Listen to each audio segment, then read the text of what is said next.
ஆனா காதலிக்க ஆரம்பிச்சப்ப சாதாரணமா தான் இருந்தது. ஆனா ஒரு கட்டத்துக்கு மேல தான் தெரிஞ்சுச்சு, இது சாதாரண காதல் இல்ல. என் காதல் அதையும் தாண்டி புனிதமானதுன்னு எப்ப தோண ஆரம்பிச்சு? மனிதர் உணர்ந்து கொள்ள இது மனித காதல் அல்ல, காதல் அல்ல, அதையும் தாண்டி புனிதமானது, புனிதமானது. எந்த சம்பவத்தால? நாங்க வந்து பேச ஆரம்பிச்சு ஒரு 7 டேஸ்லேயே வீட்டில் தெரிஞ்சிருச்சு.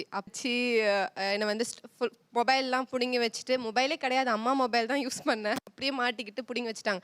பண்ணிட்டு இருக்குமா, இது உண்மையாலுமே லவ் தானா இந்த வயசுல அப்படின்னு இருந்துச்சு. நான் பேசுறதே ஸ்டாப் பண்ணிட்டேன். ஒரு 3 months அந்த மாதிரி நானும் பேசல, இவங்களும் வந்து என்னை பார்க்கவும் இல்லை. எனக்கு மனசே கேட்கல, நான் கூப்பிட்டு கேட்குறேன், எம்மா எம்மா என்னம்மா இது, ஓகே இது அவ்வளோதான் போல அப்படின்னு நான் பயந்துட்டு இருந்தேன். அப்போ ஒரு நாள் வந்து நான் என்னோட பர்த்டே அன்னைக்கு நான் நினைச்சேன், சரி இன்னைக்கு அவங்கள பார்த்தா நல்லா இருக்குமே அப்படின்ட்டு நின்றுட்டு இருந்தேன். அன்னைக்கு இவங்க வந்தாங்க.